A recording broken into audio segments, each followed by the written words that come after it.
género biográfico e memorialista é pouco cultivado nas letras portuguesas. Bom, exceção feita às biografias de políticos que sempre surgem durante as campanhas eleitorais, normalmente encomendadas para compor imagem, ou então as de ex-ministros que pretendem justificar com isso algum passo mal dado ou bem dado durante o mandato.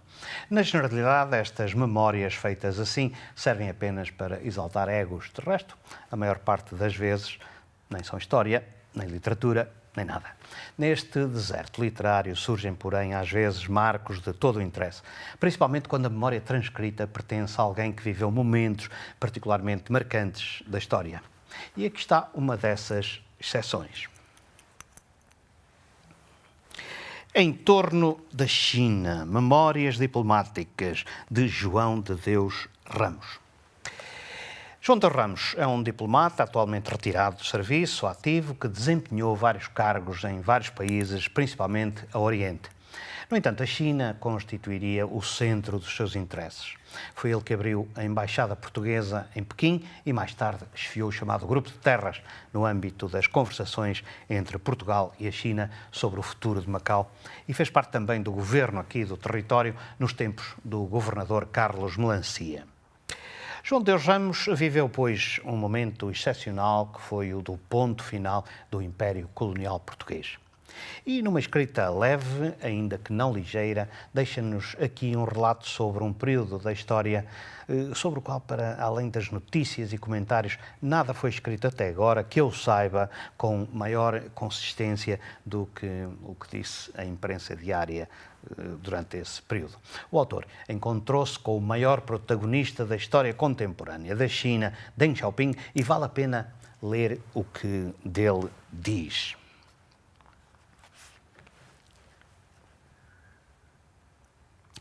Homem muito pequeno, muito vivo, com forte sentido de humor, sempre a fumar, acendendo um cigarro no outro.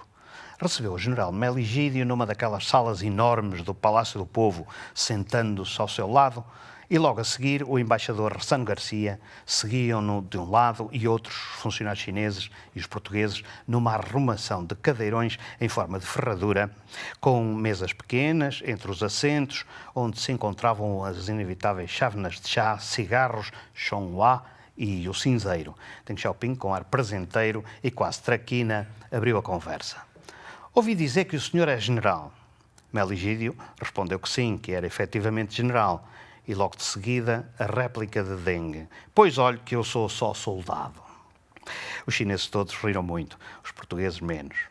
E com esta graça que fazia jogo de palavras com o nome Deng Xiaoping, prevalecendo-se das subtilezas de sentido e das homofonias da língua chinesa, antes da conversa abordar temas mais sérios, Deng dirige-se ao embaixador Ressano Garcia. Consta-me que o senhor já viajou muito, já conhece bem a China. Ao que Ressano Garcia respondeu que sim, já tinha viajado, já conhecia um pouco o país, e Deng logo de seguida, pois eu ainda conheço a China mal. Novamente risos do lado chinês, mais contidos do nosso lado. Estava dado o tom, descontraído e de bom humor, sendo claro que não havia qualquer intenção malévola, para além da brincadeira leve, uma forma subtil e sofisticada de dar a impressão que se estava entre amigos, quase em família, que as relações eram excelentes e que não havia razões para qualquer preocupação em relação ao futuro. De Macau, entenda-se, e foi este, na verdade, o cerne, a essência da mensagem que Deng queria transmitir, que não nos preocupássemos, nem nós, nem os habitantes de Macau, em relação ao futuro. Foi a primeira vez que tive a oportunidade de apertar a mão a Deng Xiaoping.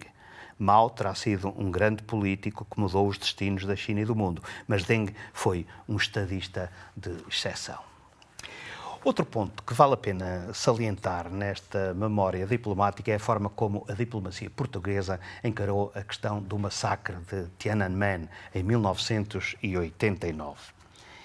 E passo a ler também. Entretanto, rebentou a crise de Tiananmen em 1989, seguida de perto pelo mundo inteiro através das imagens inesquecíveis da televisão. As medidas tomadas pela comunidade internacional implicaram uma suspensão dos trabalhos nos dois grupos, grupo de ligação, e fui chamado a Lisboa por período indeterminado. Elaborei um papel sobre os acontecimentos na perspectiva das relações luso-chinesas em geral e dos trabalhos no período de transição em particular. O meu texto assentava na premissa da fragilização da China decorrente dos eventos de Tiananmen e da quebra de confiança da população de Macau quanto ao futuro, que naquele tempo era uma realidade intensamente vivida. Se a declaração conjunta era um texto aceitável na altura em que foi assinada, em 1987, por uma China, grande potência estável, deixava de o ser perante uma China frágil e instável. Depois, sugeria que se aproveitasse essa conjuntura para travar aquilo que era entendido como crescente interferência chinesa na administração cotidiana de Macau, através da pressão constante no grupo de ligação conjunto e, sobretudo, no grupo de terras. Era natural que os chineses interpretassem a letra da declaração conjunta a seu favor, mas as circunstâncias do momento sugeriam que delas nos prevalecêssemos para repor as coisas no plano que considerávamos mais favorável para nós. Era também natural que assim o fizéssemos e seria de lamentar não aproveitarmos a oportunidade. É certo que o anexo 2 se referia às consultas e trocas de informação. No que respeita às funções do grupo, isto abriu caminho a uma crescente interferência chinesa na administração do território. O Ministro dos Negócios Estrangeiros, professor João de Deus Pinheiro, quis questionar-me diretamente sobre o que escrevera este relatório que acabei de ler, chamando-me ao seu gabinete juntamente com o embaixador Carlos Simões Coelho. Não estando presente mais ninguém, foi uma reunião longa em que me fez inúmeras perguntas, destrinçando com grande lucidez o essencial do circunstancial. Foi decidido, por esta altura, dizer coisas duras à China, no que se referia aos eventos de Tiananmen e à violência da repressão. Fui incumbido dessa tarefa pouco agradável, pelo que, estando ausente o embaixador da China em Lisboa, chamei o encarregado de negócios ao Ministério. O encarregado de negócios era o Sr. Han Xiaokang, que conhecia desde 1978 e que muito estimava pessoalmente. O encontro foi penoso para ambos. Disse-lhe as coisas duras que era minha incumbência dizer e que ele ouviu com expressão facial neutra e sem retorquir. Tudo se passou em pouco tempo e em voz baixa. Outros episódios interessantes perpassam para além destes que li neste livro de memórias diplomáticas de João Deus Ramos. Esperemos que estas memórias sejam apenas o pontapé de saída para que outros se sintam tentados a contar o que viveram durante o período de transição de Macau e que falta contar. Volto para a semana com mais livros e mais autores.